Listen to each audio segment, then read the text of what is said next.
This is DBrief, brought to you by the Australian Industry Group. Welcome to DBrief, the podcast that explains industry to policymakers and policy to industry. My name is Louise and Jeff, Head of Industry Development and Policy at the Australian Industry Group, and I'm joined today by my colleague Jeff Wilson, Head of Economics and Research. Hi, Louise.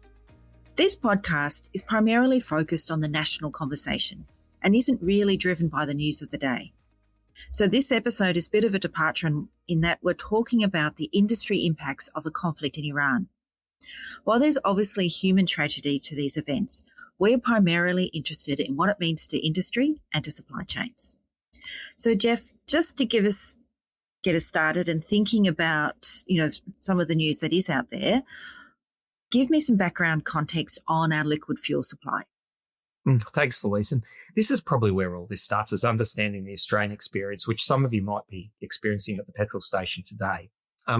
Nearly all of Australia's liquid fuels, so things like diesel, petrol, some other chemical feedstocks used in industry, are imported in their refined format. So we don't bring in oil, and 90% of those products are refined offshore and we import them as refined products. Most of that in Australia comes from refineries in Asia, which are particularly connected to oil that comes from the Middle East, particularly Saudi Arabia and other Gulf states. So as we've had this conflict in the region where oil is not being able to leave the Gulf states to the open international market, many of the refineries in Asia have had to curtail their level of production, and as a result of that, their level of exports. We've seen Malaysia, for one country, say we can't meet our export orders because we just don't have enough crude coming in to fill the refineries. China as well, and some of the other regional refineries are having to have to taper off how much that is coming. This means that it's a particular challenge for energy consumers in Asia specifically that depend on those regional refineries, and particularly so for Australia, which is where 90% of our supply comes from, in the context where Australia doesn't have very significant domestic stocks, probably just a bit over 30 days. So as this has come through, we've seen a big price effect. Fuel prices have gone up. That's turned up at retail in Australia, with in lots of places petrol at over $2 a litre over the last week or so. And it's also led to a lot of pressures and a lot of concern in Australia about what the fuel supply problem is, which, Louise, I was hoping to cut to you what we're hearing from members in the supply chain, in transport and fuel distribution. That's right. So as a country, we haven't actually had any shortage in fuel. Every ship that is meant to get to our shores has got here so far. And the government has shared with us, there's a link which we can put in our show notes that shows how much fuel we have compared to how much we should have. And it's, certainly where it should be. But of course, that doesn't explain why individuals, both things can be true. We have enough fuel as a country, but someone in regional Australia is turning up to their local petrol station and being capped, or there's no fuel, or, caught with in a queue. And a lot of that is due to market structure and to the role of independent retailers, particularly in regional areas, but also to these demand spikes from panic buying. And it's a bit like, the toilet paper issue, during COVID. So, for those of you who are sort of having trauma response of memory of March, April 2020, I'm right there with you. And so it's the same sort of behaviour. So we've been working with the Office of Supply Chain Resilience and also the National Crisis Mechanism or Emergency Mechanism, NEM. And these was two structures within the federal government that were created during COVID to address these sorts of issues, so that the government wasn't working blind. There's consultation and all stakeholders are informed. And so while we're hearing individual cases of shortages, and it is driving a lot of behaviour. And one of the things, we talked about ahead of the budget for the care economy, it's a really good example. Those workers in the regions who are using their cars to drive out to see clients are now refusing those jobs because there isn't the flexibility in the payment system to give those people more money to address these issues. But also we're getting calls from members that some of their transport providers are starting to talk about pricing and availability, though that that pricing story is sort of a broader industrial relations area within the transport sector for this year anyway.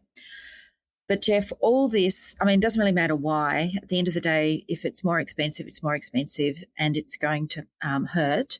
How does this affect our immediate inflation problem? We already had high inflation and now it's rising. Yeah, and this is a very live question today because at the time we're recording, we're about 3 hours away from an RBA decision on interest rates will be coming this afternoon. And irrespective of where that goes, it's a really invidious situation. Inflation in Australia was already too high at 3.8% and it should be 2.5%. And the RBA had already raised rates once in February just to try and take some of that heat out of what was domestic inflation. But now coming over the top of this, you have this global inflation shock as well. You already see it in fuel prices, in petrol and diesel. And that over the coming weeks and months is going to start trickling out through the supply chain, through pass-through. So, I mean, Louise, you just mentioned transport rates that have come up as a result of that. Once that turns up in other things, products are going to become more expensive because groceries, it costs more to get them to the supermarket and make them available for retail. And so it's definitely going to increase inflation. No one's sure by how much. A lot of people are putting a number of mid to high fours for the CPI. And what the RBA is going to have a really tough decision this afternoon, but this is going to continue for coming months. So it's not just a today issue as to what do we do about this. Do we tighten monetary policy to raise interest rates even further because we don't want inflation to remember COVID, after COVID, it was 8% at one point and that was a disaster to bring that back down. But that's going to risk jeopardizing the kind of gentle economic recovery we've been having. Or do you just go easy and wax how we don't want to suppress the economy and let's see how this goes and risk getting back to where we were in 2022 with this massive inflationary problem as well. So it's a hard decision. They're going to have to make a decision one way or the other as to what to do this afternoon. And then they'll have to do it again in 2 months' time at their next meeting and probably through the rest of this year. This question of how do we manage this through our economy while also not giving the economy so much medicine it slows down too much. There's this old metaphor about economic policy. It's like riding a roller coaster. When you're going up, going slow down, and then it goes down the hill and fast. It's going to be a hard question. I'm not sure what they're going to do this afternoon, nor what they're going to do in 2 months, but they're going to be really hard and it's going to dominate a lot of the economic discussion in Australia, I think, for the rest of this year. And of course, I mean, it's not just what our RBA will do, but also what banks around the world will do. And the global pressures of this shock to the global economy is going to be playing out for some time in the Australian economy. Certainly. And particularly for those who are in trade engaged, currency volatility. We've had the Australian dollar down and up and down again. And when the RBA moves rates, that moves it. So it would be pretty confident. And I know we were supposed to not use the word uncertainty so much this year, Louise, but currency volatility. And if you're an importer or an exporter, that separate to the level just makes it very hard to manage your business and supply chain. Which always gets us to this question about not just the fuel bit, but the rest of the supply chain. I don't think we're talking about so much in Australia, but our members are talking about it. That's right. I think people forget that the sort of petrochemical industrial products, so plastics, which, wherever you're sitting right now and listening to this podcast, look around, there'll be a lot of plastics around you. They all rely on essentially a petrol as a base or fuel as a base.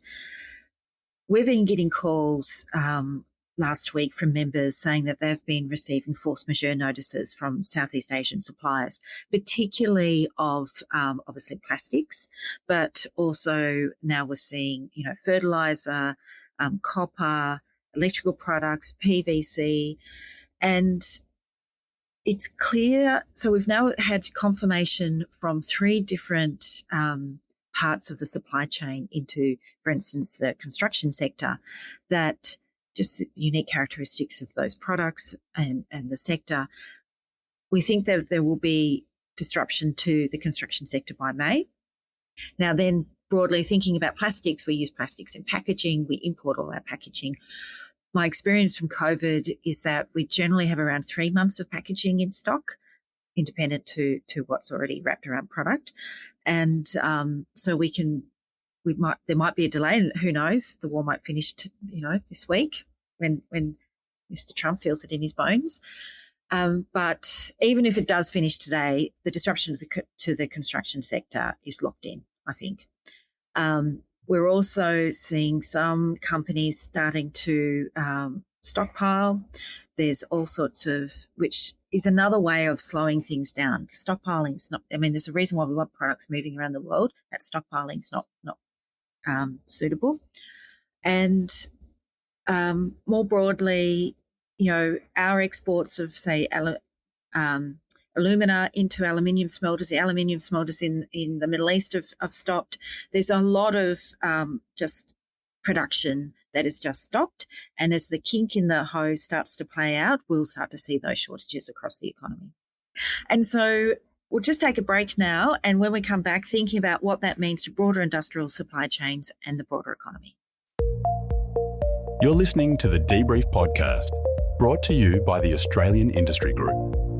To find out more about how Australian Industry Group can help your business, visit australianindustry.group.com.au. Hi, welcome back to DBrief. And you're talking with me, Jeff Wilson, and Louise McGrath. Now, we've been talking about some of the anticipated and unanticipated effects of the global energy crisis on Australian industry. And Louise, something that's kind of important to all of Australian industry is shipping. Australia's a very trade-exposed country. We export a lot, we import a lot, and we import things that then go into our exports. We're also in Asia, which is, as we mentioned at the start of this episode, the epicenter of where we've seen global energy market disruptions, but ships use fuel. So we're definitely getting some feedback about some of the disruptions that are coming through. What's that looking like? And how's it a bit different, I guess, from what we saw in 2022, for example? So I mentioned earlier about some of the domestic transport companies, looking to increase their rates, but shipping rates have already gone up. Some of our air freight cost spikes, members are reporting up to 70% increase, 40% increase for shipping rates. There's delays, there's rerouting, there's demurrage charges because of transshipment congestion, and so product just can't move off those ports fast enough. One of our members reported that while they had product on the water, their insurer pulled the insurance. And so there's all this disruption again. It's, as I said, we're all getting flashbacks to 2020. There's material shortages emerging, as I said earlier, particularly PVC resin, oils, copper, electrical steel, pipes and cabling.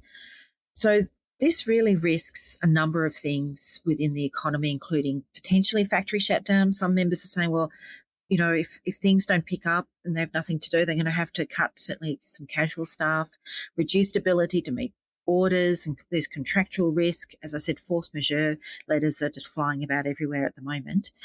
And the stockpiling is really straining. But Jeff, I know you've done a lot of research into the construction sector. It is particularly fragile. We've already said we think it will be disrupted by May. What do you think that will look like on the ground? Well, this is going to be really hard for the construction sector because it was just at the end of last year, it was kind of coming out from a really hard time after COVID. So construction was terribly impacted by COVID because lockdowns, you can't run building sites.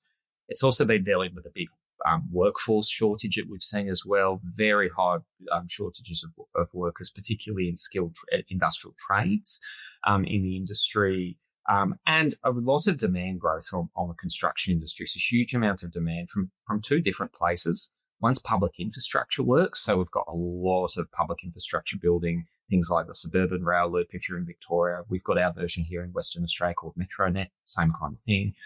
Queensland's dealing with the Olympics builds. They're going to have to build an Olympics between now and very soon. And on top of that, there's the housing issue. So I think we all know Australia's only building about 45,000 houses a year and the target 60. Sorry, not a year, a quarter, 45 a quarter. The national target 60. And we're pushing against all of those constraints to try and get the construction industry kind of back up to those build rates that we need to meet public infrastructure and housing demand. The prospect of having products going short in construction is going to be really difficult for that if we get to there around just a bit after Easter to the end of the financial year. Because of the, for want of a nail, the kingdom was lost problem. We've spoken to some members that make things that you'd consider fairly innocuous, such as like a PVC pipe, but as they point out, when you In a construction site, everything is stepped out and one part is needed to go in before the next one can go in, laying on a slab or a structural steel or things like that. And so even a very small number of product shortages could have very long and complex implications for the smooth operation of a building site, which is then going to cause not all kinds of knock-on effects as well. So this is an area where you've got a lot of just-in-time, you have a lot of interdependencies, and even just one or two products short with Louise, I think we must have mentioned over a dozen already, and we're not yet done. This is going to be a real challenge. And for people involved in that supply chain, managing those and working through that stuff is going to be really important for businesses, but I think to some extent for those national objectives about housing and public infrastructure as well. And these sectors are already under a lot of pressure. I mean, there's currently a safeguards investigation in structural steel. So that's an investigation to see whether prefabricated structures coming into the country are damaging the local industry, local market beyond, reasonableness. So the Productivity Commission is reviewing that. There's an anti-dumping case around aluminium windows and frames.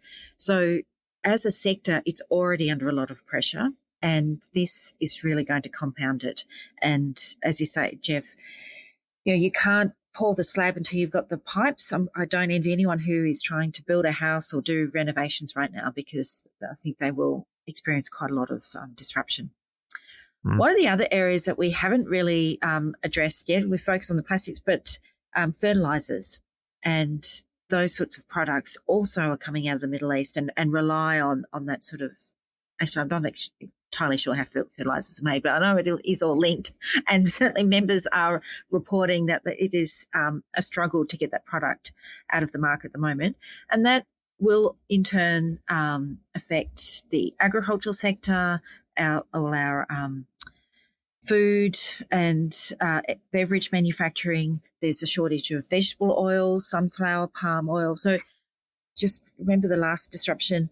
Ukraine was originally responsible for 80% of our sunflower oil. And then when the war came, that was a shock to the system, and it was sort of replaced by Turkey and others. But now, because of the shipping problems, it can't actually come to the market from Turkey and UAE. So vegetable oils, packaging materials, and all these higher production costs are really going to hurt our agricultural and food and beverage sector. One of the things in terms of the broader industrial supply chains, as I said, the care economy, I mean, everyone is affected. We've got the trucking rates, care economy workers, food and beverage, right across the supply chain. I think one of the challenges we're thinking of, a lot of the conversation right now that we're having is around imports, but all our exporters are importers. So our exporters will be relying on those plastics and packaging materials, etc., for their own exports, assuming that they've got markets to go to. Those who are sending product into the Middle East, and we've just signed our free trade agreement with the UAE, so there's a lot of buzz and a lot of new shipments going, all frozen at the moment, and also higher rates, so up to $3,000 per 40-foot container increase in conflict surcharges. There's a lot of rerouting and suspension. And we're already freezing export orders. And of course, because of the freight rates, et cetera, if they are honouring those contracts, they've got lower margins, et cetera. Well, Louise, the key to success in this is probably something you've been saying on this podcast for a lot, which is know your supply chain, because this is going to affect a lot of businesses equally. It's a global problem. It's not just your business. It has a freight problem or an import problem or an export problem or all three. But it's interesting that people are going to start looking for ways to get around to get around this. So we were asking questions, well, can we get some of this product from other markets? And I might have mentioned at the start the European and American energy market, which use oil from different sources, and their refineries aren't as affected by this. So it's very much, it starts in Asia, and that means it starts with us. But can we use alternate shipping routes as well? Can we do all of that? Being able to do that, being able to think about plan Bs really involves knowing your supply chain and knowing what options are on the table for you. So, I mean, you've been the number one minister of you're ministering, not in the religious sense, not the government sense, ministering the gospel of know your supply chain for many years. But while this plays out, like if you're a business, what are we doing? What are we doing today, tomorrow to kind of get ahead of this? Well, I mean, as a business, first, as you say, Jeff, know your supply chain. Communication is key. Talk to your suppliers, talk to your customers, talk to colleagues. I mean, not that, ACCC is always very alert at these times, but really collaboration is going to be key, and sharing intelligence and understanding what the supply chain's doing. I mean, fundamentally, though, we all stood by while Qenos died and Dow Chemicals have stepped back a bit from Australia. So, as a country, we have let things go, and there's an argument around sovereign capability and all that, which companies can't actually address. It's bigger than problem than they can address. So know your customers, and that communication is absolutely key. And know your suppliers. When we've done scenario workshops, let's say a certain other strait is offline, what would you do? The first thing people say is, I'd pick up the phone. Fortunately, in this crisis, our phones are still working and we're still connected by digital means to all our customers and suppliers. So I think use it. One of the things that we're doing at Australian Industry Group, so we're very fortunate that we were part of Austrade's trade diversification network. So way back in the election, when the only thing we were worrying about were Trump's tariffs, the Prime Minister, Anthony Albanese, announced $50 million for peak bodies to support their members to find new markets and to diversify their trade. So we, of course, put in a bid as a peak body, and we've put in a number of suggestions. But the first suggestion we've put in is a tool, and it's been accepted, so we're just working through the process now, but it's a tool for companies to understand their fragilities of their supply chains. So it's potentially a little bit too late, but anyway, as we've learned, this is going to be a rolling issue. And so this is a tool where companies say where they are today and where they want to be in 2 years, and it asks all sorts of questions, not just, do you know suppliers, etc., but how equipped are you for innovation and for change management? How equipped are you for a crisis? What's your backup stocks, etc.? We'll roll that across as many industries as possible, and that will give us data and also the government data on where our vulnerabilities lie in our supply chains. Well, Louise, this is a good thing to think about. What should government do in this, not just business? And we have seen some initial responses over the last week or so. The federal government relaxed a fuel quality standard, which means a little bit of stuff that refined product we would have exported, we can now use domestically. That helps with the availability for probably a week or two. The ACCC has sanctioned some better supply chain coordination with fuel distributors so they can address some of those regional shortages you mentioned. But that's been really focused on the kind of this fuel and partly the panic buying issue you've seen over the last fortnight. I guess if we've said here this is going to be a long-running thing and there's going to be knock-on effects in months and months' time, and we've all still remember COVID, or at least we do here at the Australian Industry Group. Maybe everyone else has still got trauma amnesia, but we still remember it. And there was some lessons learned. We probably did a bit of stuff up early in 2020 during the toilet paper sagas and everything like that. But I guess we're as Louise mentioned, we're talking to OSCA, the National Coordination Mechanism. So we're in this room, but where could we go from government? Like how do you tackle a problem like this with so many known unknowns? It is a challenge. I mean, I think when we, first briefed OSCA as early stories were coming through, some of the stuff we told them simply confirmed what else they were hearing. So that was good. Some of it was new. So I think, us as an industry association, our role is to inform government so that they can be prepared. And we're always grateful. We put the call out to members and, so many responses. And some of it, of course, is the same, but that's great because then that shows us trends and some of it is unique to their particular circumstances. It's all really valuable. At some point, we're not yet at rationing. We do wonder, if there is a construction crisis, do governments have to step in and say, well, actually, we want you to prioritise this sort of construction? At the moment, companies are doing, their best in trying to manage these. Sometimes you do need a coordination, but primarily, I guess the government's main role at this point is information because, we can all run around like ants trying to find out what's going on and share information, but central source of truth. So, as I said, there is now, they're updating the website weekly on how much fuel there is so that people can know that.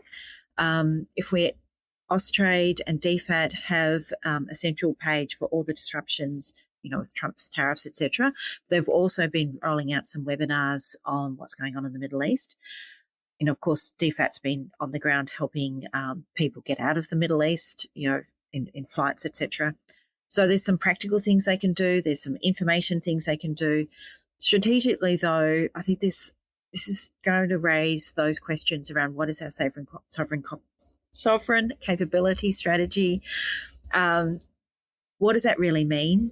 Is it making things like wind towers, which is under review at the moment, or is it making things like food packaging? Like these are the things that we have to think about. And they all lead on to all sorts of other conversations about recycling, etc. But I think, Jeff, as I said, our job is to make sure that members' voice is at government and to work with government if there's any messages to get back out. And if I had one from the COVID lessons, it'd be about national coordination. Certainly, for those who remember COVID, it was the era of the premiers, press conferences daily. Every state was going off in different directions. For those of you who lived in a border zone as well, I know some people in Victoria and South Australia and Queensland, New South Wales borders, that's a nightmare. You had different lockdown on the other side of the street. These are national problems. They come from it's global in origin. In many cases, these are fairly national markets in Australia for these products. We have had some stuff from state governments coming out here in Western Australia. We now have a WA Fuel Security Task Force that meets 3 times a week with the Premier at the moment to address that. And on one hand, it's really good to see governments leaning into that because particularly with some of that panic buying, like a lot of that is a public response to uncertainty and fear. And it's really good to see government taking the lead, but we want them to be nationally coordinated leadership, not like 2020 where we made the problem worse for ourselves by going off in different directions in different parts of the country, I think. So if it was a lesson from COVID for me, it's one country. Yeah, and that's why, as I said, under COVID, OSCA and the National Emergency Management Coordination Centre was created just to address those things. Although I note a number of the state premiers have had roundtables and meetings, fundamentally they can't do anything because DQ is the only agency with any courage here. But it is useful. We've got to calm everyone down. I think all our leaders have a responsibility to just have very calm, measured response to this and not to fuel the flames of panic buying, etc. All right. Well, thanks very much, Jeff. And I'll go out and now talk to some more members about this issue. If you found this podcast via a link or via our website, a reminder that you can subscribe to it on whatever podcast platform you currently listen to. If you've got input or any comments you'd like to share with us, we're both on LinkedIn, but also we have an email address, industry.policy@australianindustrygroup.com.au. Welcome any and all comments or questions or any of your own stories. If you haven't already responded to the email I sent out to members with what's going on, please do send us a note and tell us what supply chain challenges you're facing and if there's anything else we need to take up to the government. And with that, thanks very much, Jeff. And the next one, hopefully we'll be talking a bit more optimistically because we'll be looking at the strategic review into our R&D system. Thanks. Thank you.